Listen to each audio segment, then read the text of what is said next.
सध्या सोशल मीडियाचा वापर वाढलाय। सोशल मीडियाच्या कोणत्याही प्लॅटफॉर्मवर सध्या तोडगे, उपाय, तंत्रमंत्र, गूढ विद्या यांचे व्हिडिओ सर्रास दिसतात। अघोरी, बंगाली, मुस्लिम तंत्र, काळी विद्या यांचे व्हिडिओ करणारे व त्यातून लुटणारेही अनेक आहेत। रोज कोणत्या ना कोणत्या शहरात फसवणूक झाल्याच्या बातम्याही येतात, परंतु तरीही समाज शहाणा होत नाही। हे सगळे धंदे फक्त फसवण्यासाठीच असतात हे अजूनही सामान्यांच्या पचनी पडताना दिसत नाहीये। त्यातून दररोज काही ना काही कांड घडतच।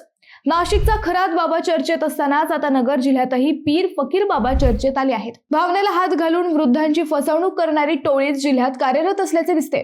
नगर शहरातील एका वृद्धाची या टोळीने अगदीच शांतपणे फसवणूक केली आहे।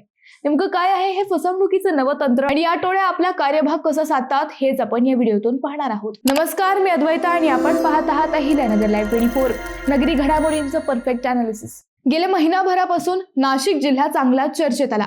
अशोक खरात यांचं प्रकरण उघड पडलं। त्याच्या तपासासाठी एसटीआयची स्थापना झाली। त्यानंतर एरंडे फाईल्सही गाजल्या। या दोन्ही प्रकरणांचा तपास सुरू असतानाच आयटी मध्येही अशीच एक चर्चा झाली। आयटी क्षेत्रातील एका ग्रुपने थंड डोक्याने मुली व महिलांना वाटवण्याचा उद्योग केला। 3 वर्षे या प्रकरणाची कुणकुण कुणालाच लागली नाही। अखेर 2 दिवसांपूर्वी हा प्रकार उघडा पडला। राज्यभर कळबळ उडाली। कॉर्पोरेट क्षेत्रातील काळी बाजू या प्रकरणानंतर समोर आली। नाशिकमध्ये हे सुरू असतानाच आता नगरमध्येही फसवणुकीचा आणखी एक धक्कादायक प्रकार समोर आला। पुणे जिल्ह्यातील फकीरांच्या टोळ्या सध्या नगर जिल्ह्यात सक्रिय झाल्याचे काही घटनांवरून समोर आले। या टोळ्या धर्म परिवर्तन करण्याचे उद्योग करत नसल्या तरी आर्थिक फसवणूक मात्र करत असल्याचे दिसून आले। वृद्ध व महिला या टोळ्यांचे मुख्य सावज असल्याचे या घटनांवरून उघड झाले। नगर शहरातील कोतवाली पोलिसांनी 2 दिवसांपूर्वी या फकीरांना अटक केली। भविष्य सांगण्याच्या नावाखाली या 2 मुस्लिम फकीरांनी एका वृद्धाला लुटण्याची तक्रार केली। नगर शहरातील मंदिरे, उद्यान, सार्वजनिक ठिकाणे, गर्दीची ठिकाणे या ठिकाणी या फकीरांची टोळी सक्रिय असल्याचे तपासात समोर आले। पोलिसांनी 2 संशयित आरोपींना पकडले असले तरी नगर शहरात या टोळीचे अजूनही सदस्य असल्याच्या चर्चा रंगल्या आहेत। लुकमान, सुलेमान मदारी आणि अल्ताफ हुसेन कुरेशी राहणार हल्दी मोहल्ला, शिरूर, जिल्हा पुणे, हल्ली राहणार निघोज, तालुका पारनेर अशी अटकेतील दोघांची नावे आहेत। आता या मदारी व कुरेशीने काय केले हे त्याहून इंटरेस्टिंग आहे। कोतवाली पोलिसात दाखल फिर्यादीतील माहितीनुसार नगर शहरातील एक वृद्ध हा 2 दिवसांपूर्वी सायंकाळी एका मंदिराशेजारी बसला होता। तेथे एक फकीर आला। त्या फकीराने या वृद्धाला बोलण्यात गुंतवले। त्या फकीराने मानसशास्त्राचा वापर करत सुरुवातीला या वृद्धाला काही माहिती सांगितली। तुझे भावकी सोबत पटत नाही, तुझ्या मुलांचेही तुझ्यासोबत पटत नाही, भावकीनेच तुझ्यावर तंत्रमंत्र केलेत, सध्या सगळं हातात असूनही तुला सुख नाही, वगैरे वगैरे ट्रिक्स त्याने वापरल्या। तो या वृद्धाला भविष्य सांगत असतानाच एक दुसरा व्यक्ती या दोघांजवळ आला। त्या तिसऱ्या व्यक्तीने आल्याबरोबर या फकीराच्या पायावर डोके ठेवले। बाबा, तुम्ही मला गेल्या आठवड्यातच जो तोडगा दिला तो अगदी यशस्वी ठरला।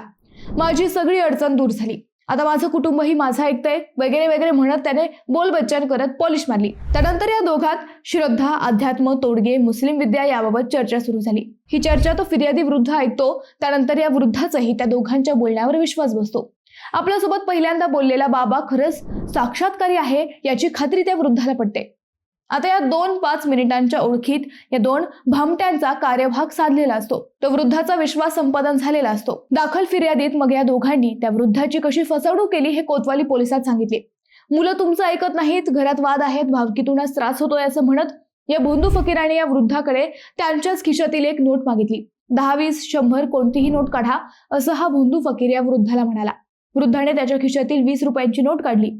या नोटेवर या फकीराने काही मंत्र मारले। बांधलेली लक्ष्मी तर सोडली, पण आता कुबेरालाही सोडावं लागेल म्हणत या भोंदू फकीरा बाबाने वृद्धाला हाताच्या बोटातील सोन्याची अंगठी काढायला लावली। ती अंगठी मी मंत्र म्हणून शक्तिशाली करतो, ती तुम्हाला हातात घातल्यावर सगळे त्रास दूर होतील असं या भोंदू फकीराने या वृद्धाला सांगितले। वृद्धाचा अगोदरच विश्वास बसलेला होता, त्यामुळे त्यानेही आपल्या बोटातील सोन्याची अंगठी काढून त्या भोंदू फकीराच्या हातात दिली। फकीराने त्या अंगठीवर रुमाल टाकला। त्यानंतर काही सेकंदात त्या अंगठीवर मंत्र म्हटले। त्यानंतर तो रुमाल न उघडता गुपचूप खिशात ठेवा असं सांगितलं। त्यानंतर 20 पावलं पुढे चला, मागे वळून पाहू नका, त्यानंतर हे मंत्र फलद्रूप होतील आणि तुमच्यावर तुमच्या भावबंधांनी केलेली करणी संपून जाईल असं त्या भोंदू फकीराने त्या वृद्धाला सांगितलं। त्यानंतर हा वृद्धही 20 पावलं मागे वळून न पाहता तेथून निघून गेला। काही मिनिटांनी त्यांनी ही अंगठी परत हातात घालण्याची म्हणून तो रुमाल तपासला, मात्र त्या रुमालात काहीच नव्हतं। या 2 भोंदू फकीरांनी ठरवून गेम केला आणि आपली सोन्याची अंगठी घेऊन गायब झाल्याचे या वृद्धाच्या लक्षात आलं। पण तोपर्यंत वेळ निघून गेली होती। ते दोन्ही भोंदू फकीर तेथून गायब झाले होते। या फिर्यादीनंतर कोतवाली पोलीस ठाण्याचे पोलीस निरीक्षक प्रवीण पाटील यांनी तात्काळ तपासाची सूत्रे हलवत शहरातील उद्याने, मंदिरे तपासली। त्यानंतर काही तासातच लुकमान मदारी व अल्ताफ कुरेशी यांना ताब्यात घेण्यात आलं. त्यांनी ही लुटमारीची कबुली दिली. बरं, ही एकच घटना घडली आहे का? तर नाही. अहिल्यानगर शहरात गेल्या आठवड्यात अशा 2 घटना घडल्यात. शिवाय रांजणगाव पोलीस ठाण्याच्या हद्दीतही याच टोळीने आणखी एका वृद्धाला लुटले. नगर शहरासह जिल्ह्यातील इतर तालुक्यातही असे भोंदू फकीर दाखल झाल्याच्या चर्चा आहेत. या टोळ्या पारनेर तालुक्यात सध्या वास्तव्यास आहेत असंही तपासात समोर आले. मित्रांनो, आपल्या घरातील वृद्धांना ही बातमी अवश्य दाखवा. त्यांचं समुपदेशन करा, त्यांच्याशी मनमोकळं बोला, जेणेकरून कोणताही फकीर अशी लुटमार करणार नाही.